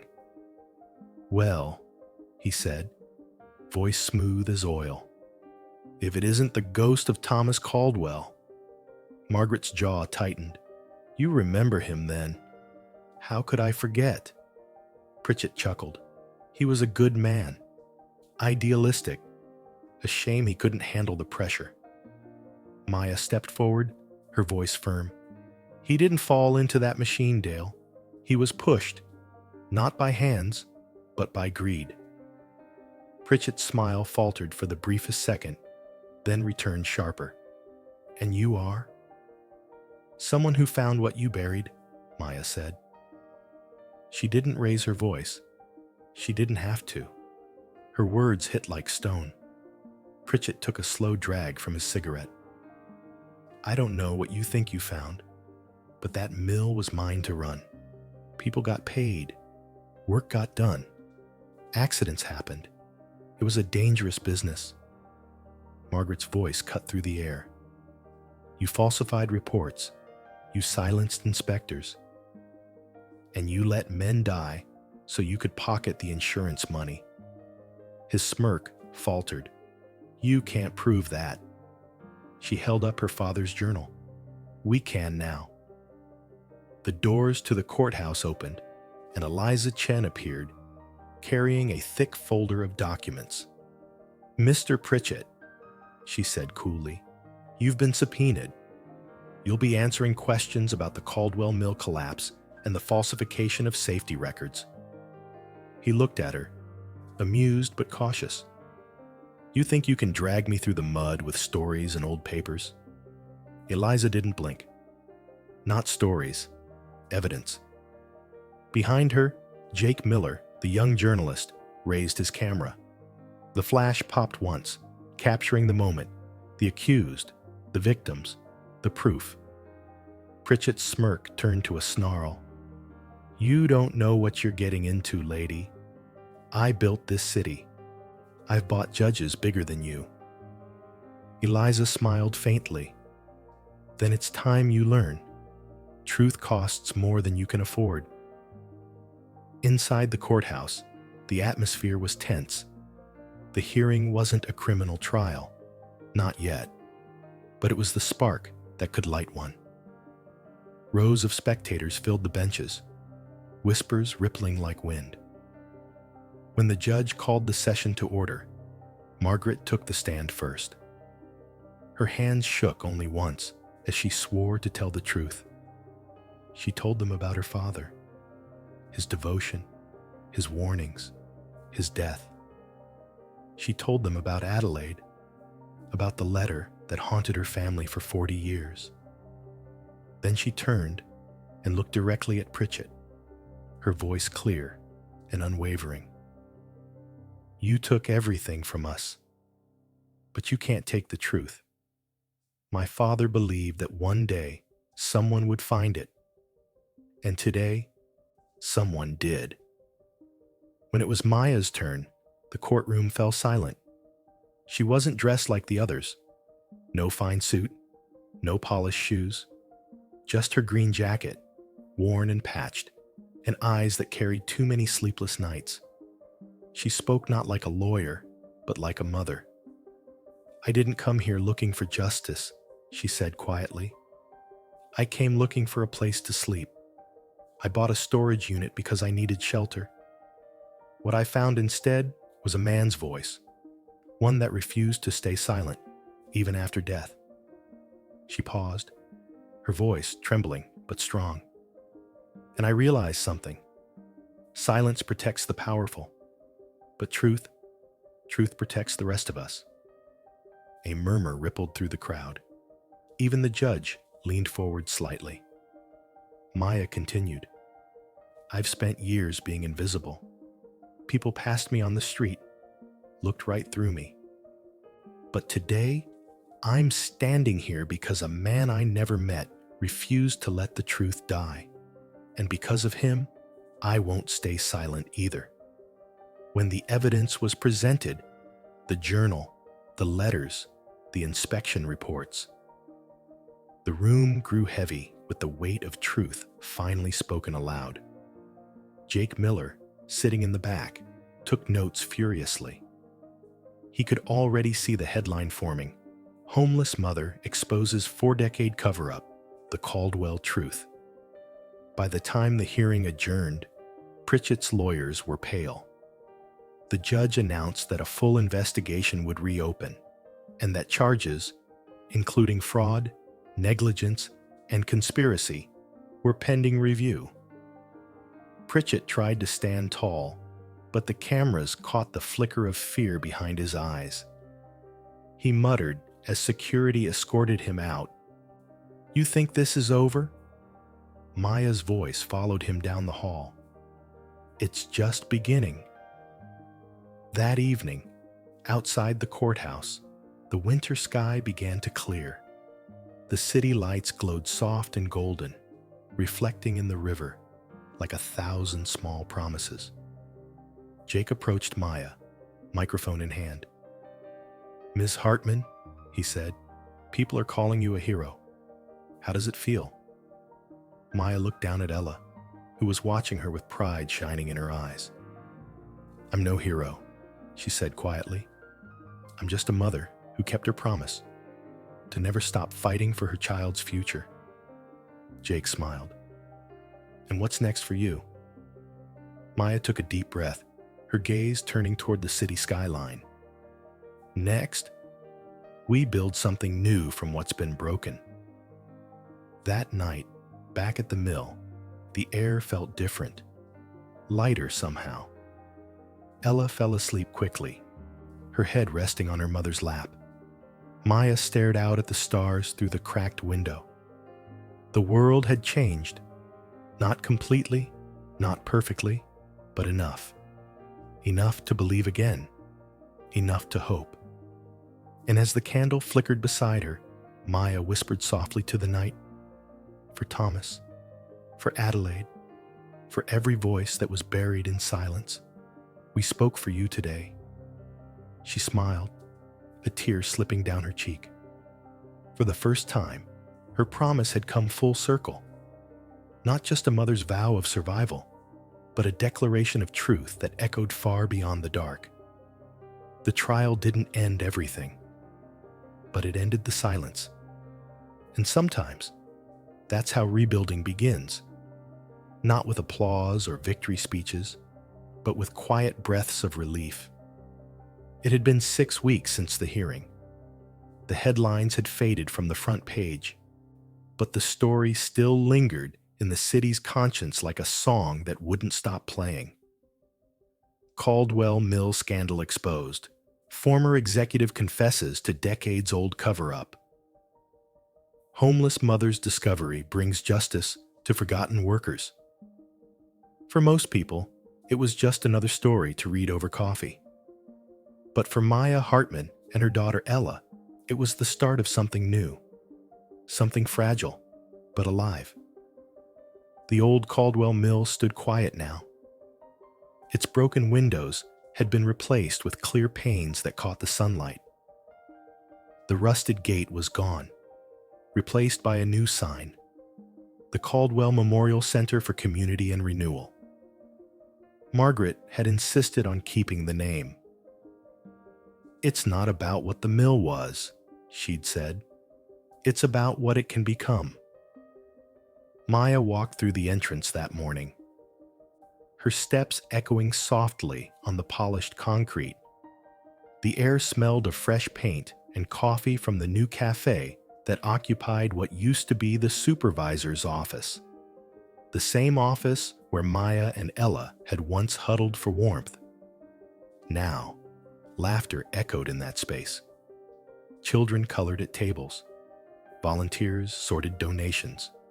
And in one corner, a mural stretched across the wall, a painting of hands lifting a single candle in the dark. Beneath it were 6 names, the workers who had died at the mill, and below them, a line of gold letters read, "Truth lives in those who refuse to stay silent." "Hey, boss," a voice called out behind her. Maya turned and smiled. Frank Owe, the retired detective, leaned on his cane, grinning. "Didn't expect to see you before noon," she teased. "Didn't expect to have someone calling me boss again," he shot back. She laughed softly. "You helped build this place as much as anyone." He shook his head. "Nah, you did the heavy lifting, kid. I just opened a few doors." That wasn't true. Frank had been more than an ally. He'd been the steady hand guiding them through the legal storm. But Maya had learned that people like Frank deflected gratitude the same way they deflected pain. With a smirk and a shrug. "How's Ella?" he asked. "Better," Maya said. "Sleeping in a real bed, doing her homework. She's starting at Westside Elementary next week." Frank's face softened. "That's good. She deserves a childhood." Maya nodded. "Yeah, we both do." By noon, the community center was buzzing. Margaret arrived, carrying boxes of books for the small reading room she'd founded. She'd left her teaching job a month ago, saying she wanted to dedicate her time to something more alive than a textbook. When she saw Maya, her face lit up. "You're early," she said. "Perfect. We need to go over the schedule for next week's event." "What event?" Maya asked. "The dedication ceremony," Margaret said. "The official opening of the new housing wing. You'll love it." Maya blinked. "Housing wing?" Margaret smiled, a little mischievously. "You didn't think I'd stop at a community center, did you? This building's got space. Old dorm rooms from when the mill ran double shifts. We renovated them. 16 units for transitional housing. Families coming out of shelters, women leaving the streets." Maya's voice caught in her throat. "You mean?" Margaret nodded. "Like you and Ella." For a moment, Maya couldn't speak. All she could do was stare at the sunlight streaming through the high windows. The same windows that had once been shattered by neglect, now glowing like stained glass. "Margaret," she whispered, "you did this." Margaret shook her head. "We did this. You showed me that even broken places can hold miracles." That afternoon, as volunteers came and went, Maya found herself sitting by the window, the same spot she used to stare through on sleepless nights. Only now, the view had changed. Instead of cracked streets and shadows, she saw life. Children playing tag in the courtyard. A young woman folding laundry on the new benches. Laughter drifting through the air, where silence used to reign. Ella ran up to her, breathless and glowing. "Mama, guess what?" "What, sweetheart?" "Ms. Margaret said I can help paint the new rooms. I'm going to do stars on the ceiling." Maya smiled, her chest tightening with warmth. "That sounds perfect." Ella plopped down beside her. "Do you think people will like it here?" "I think they'll love it," Maya said softly, "because it'll feel like home." Later that evening, after the last volunteer left and the building fell quiet, Margaret found Maya sitting outside on the steps, sipping coffee from a paper cup. "You know," Margaret said, sitting beside her, "my father used to talk about turning this mill into something that helped people. He said it should be more than just machines. It should be a heartbeat." Maya smiled faintly. He got his wish. "Because of you," Margaret said. They sat in silence for a while, watching the city lights flicker on. Finally, Maya spoke. When I was homeless, people used to walk past me like I was part of the sidewalk, invisible, and I started to believe that's all I was. But this place, it reminds me that we're not invisible. Not anymore. Margaret reached out, her hand covering Maya's. No, you're not invisible. You're the reason others will be seen. Inside, the mural caught the last glow of sunset. The painted hands seemed almost alive, their candle's flame reflecting on the polished floor. Maya stood there a long time, her reflection merging with the mural. A mother who had once lived in the shadows, now standing in the light. She thought of Thomas Caldwell, of Adelaide, of all the voices that had been silenced. And she whispered, "We kept your promise." From behind her, Ella's small voice called, "Mama, come see. Ms. Margaret says the stars are finished." Maya turned, smiling through tears, and walked toward her daughter, toward the laughter, toward the new shelter that was no longer about survival, but about beginning again. And as the doors closed behind them, the building breathed. A place once filled with ghosts, now filled with hope. The seasons turned. Winter loosened its grip, and spring swept through the city like a quiet miracle. The air smelled of rain and new beginnings, the kind that come not with fanfare, but with steady, deliberate breaths. For Maya Hartman and Ella, life had changed in ways neither of them could have imagined that cold night under the overpass. They now lived in one of the apartments above the Caldwell Memorial Center, in what used to be the mill's east wing. The room was simple. Pale yellow walls, soft light from the window, a small table by the corner, but it was theirs. Their names were on the door. Their laughter filled the air. For the first time in a long time, they didn't just exist. They lived. On a bright April morning, Maya stood in front of the mirror, buttoning the uniform of her new job. Navy blue with the embroidered logo. Mercy General Hospital. Environmental Services. She'd come full circle. A year ago, she'd been homeless, sneaking into hospital bathrooms to wash. Now, she had a staff badge and a paycheck. It wasn't glamorous, but it was honest work, and it was a beginning. "Mama," Ella called from the kitchen, "you forgot your coffee." Maya turned to see her daughter, holding out a steaming mug, the same chipped cup they'd carried through every place they'd ever stayed. She smiled. "You're right. What would I do without you?" "You'd be late," Ella teased. Maya laughed, kissed her daughter's forehead, and looked around their small apartment before leaving. There were houseplants by the window, Ella's art taped to the fridge, and a photo of them with Margaret Caldwell and Frank Oway on the community center's opening day. A patchwork of memories that said one thing loud and clear: home.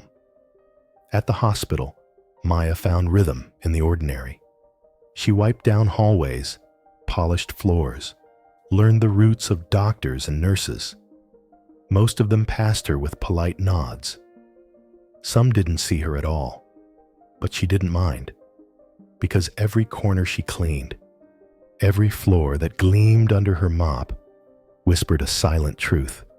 She belonged there.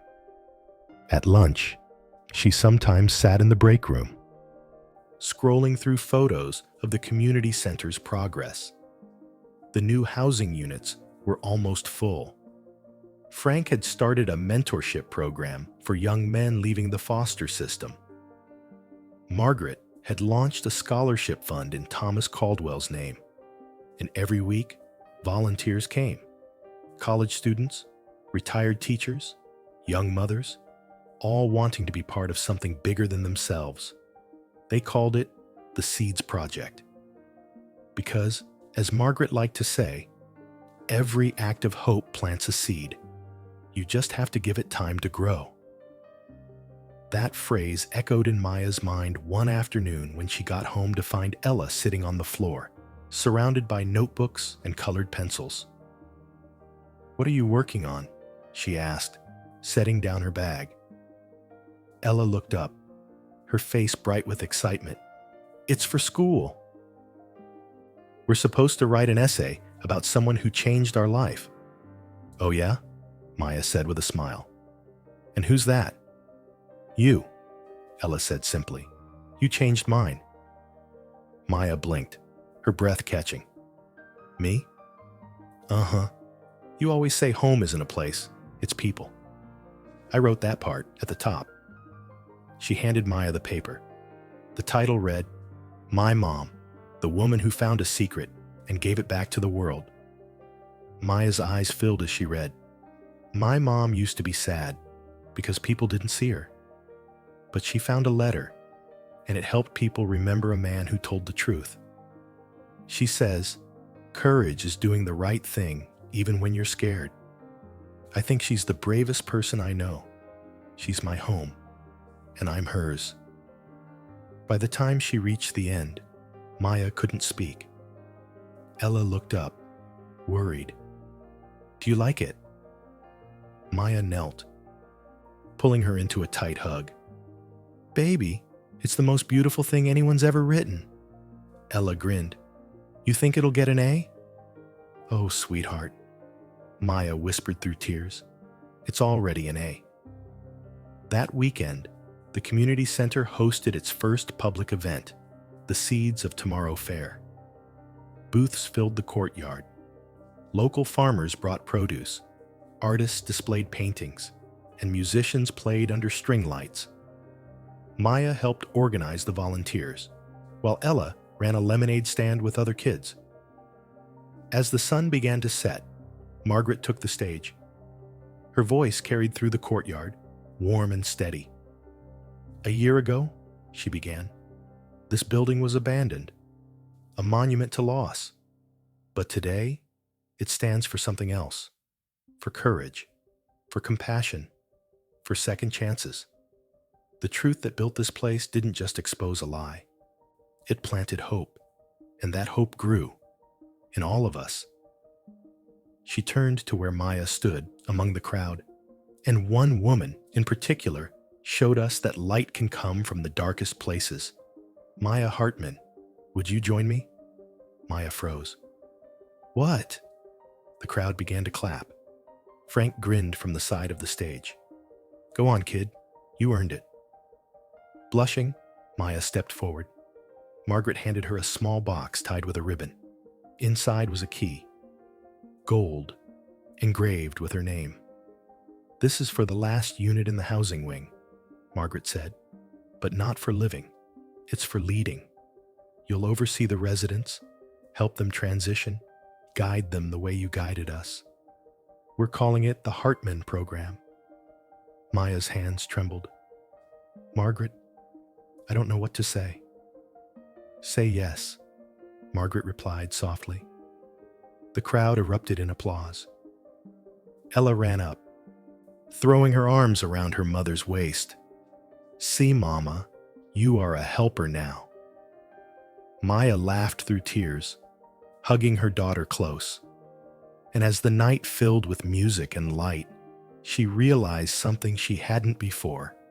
This wasn't the end of her journey. It was the beginning of her purpose. Hours later, when the fair was over and the courtyard was quiet again, Maya and Ella walked home under the stars. "Mama," Ella said, "you think Daddy would be proud?" Maya smiled gently. "I think everyone who ever believed in truth would be proud, baby." They stopped outside the mural, the one with the candle. Someone had added a small painted hand holding a seed beneath the flame. Ella pointed at it. "That's ours," she said. Maya nodded, whispering, "Yes, that's ours." And as they walked into their home, warm, safe, and full of tomorrow, the stars above the old mill shimmered like a promise that no matter how broken the world may seem, There will always be someone planting hope in the dark. It had been 5 years since the night Maya and Ella first walked through the broken gates of the old Caldwell Mill. 5 years since a mother whispered, "Not today," into the cold air and unknowingly changed the course of countless lives. Now, the mill stood reborn, no longer a monument of tragedy, but a living symbol of resilience. A place where stories of loss became lessons of strength. A place where hope was no longer something fragile, but something taught, shared, and built, brick by brick, heart by heart. On a crisp autumn morning, Maya Hartman stood in the doorway of the Hartman Learning Center, a new addition to the Caldwell Memorial Complex.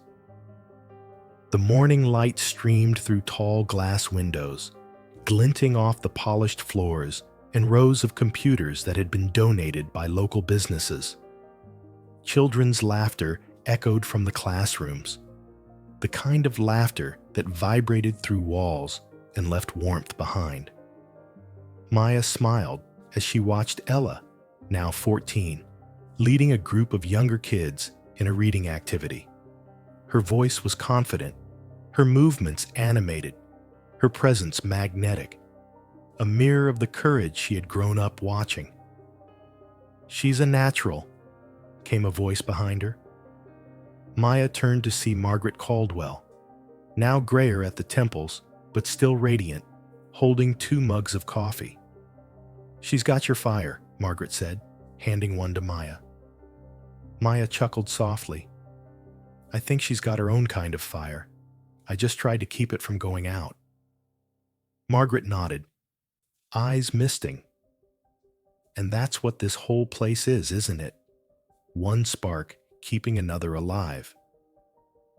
The Hartman Learning Center had become the heart of the new Caldwell complex, a place where children from struggling families could learn, grow, and dream beyond their circumstances. There were after-school programs, computer literacy classes, mentorships for teens, and scholarships funded through the Thomas Caldwell Foundation. Each wall was painted in bright colors, decorated with murals that told the story of the mill's transformation, from smoke and machinery to sunlight and open doors. On one wall, in gold letters, were the words Maya had once told her daughter, "Home isn't a place, it's us." And below it, smaller letters spelled out, "Dedicated to all who found strength in survival."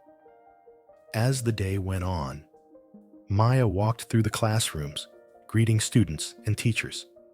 She had taken on a full-time role as the center's director, something she never imagined for herself.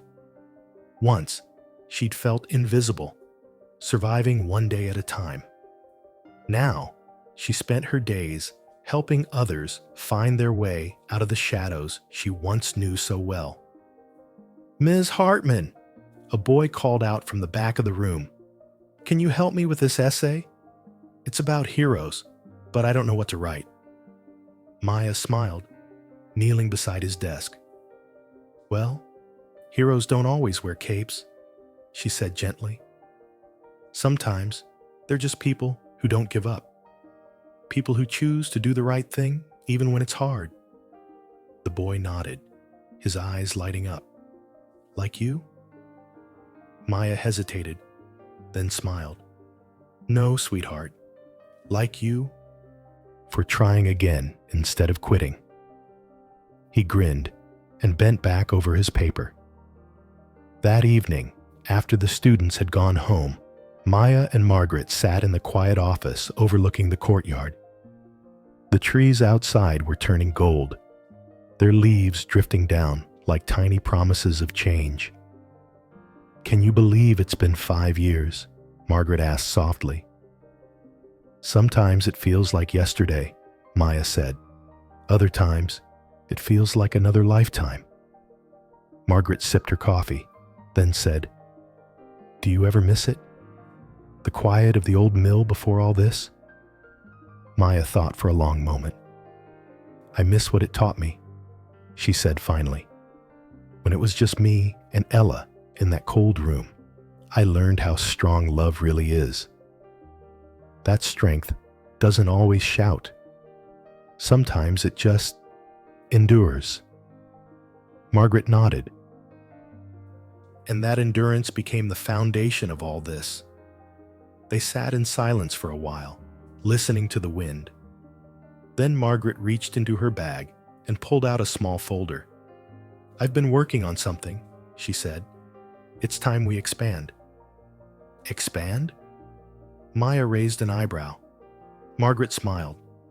"The Hartman program, the one that helps families transition from homelessness to independence. It's been so successful here that the City Council approved funding for 2 more centers, one in West Haven and another in Clearwater." Maya's eyes widened.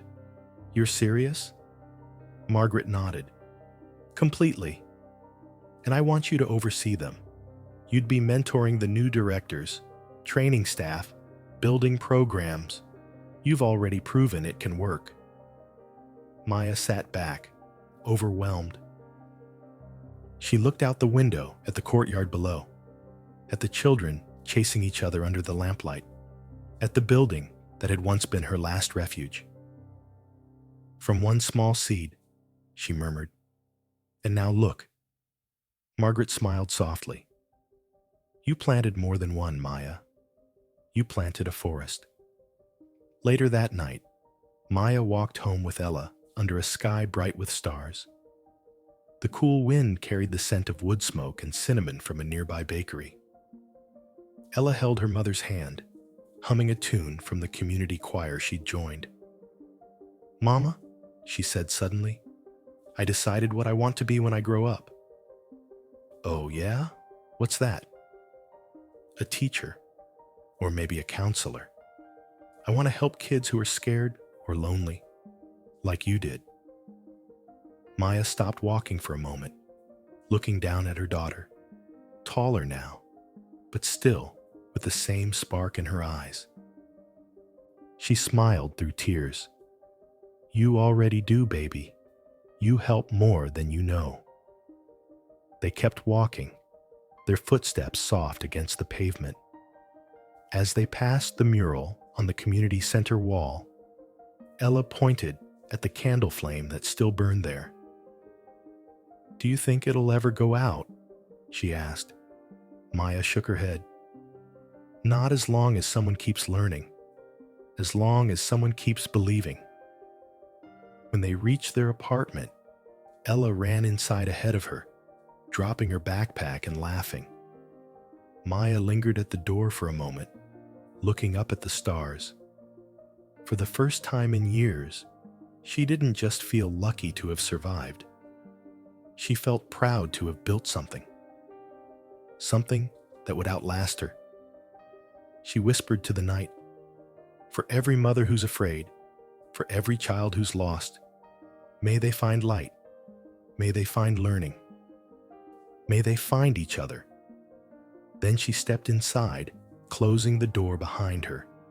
The door to a home, a legacy, and a future built not from wealth or power, but from resilience, education, and love. Sometimes, the most powerful stories aren't about the ones who win. They're about the ones who don't give up. Maya Hartman didn't find treasure made of gold. She found something stronger.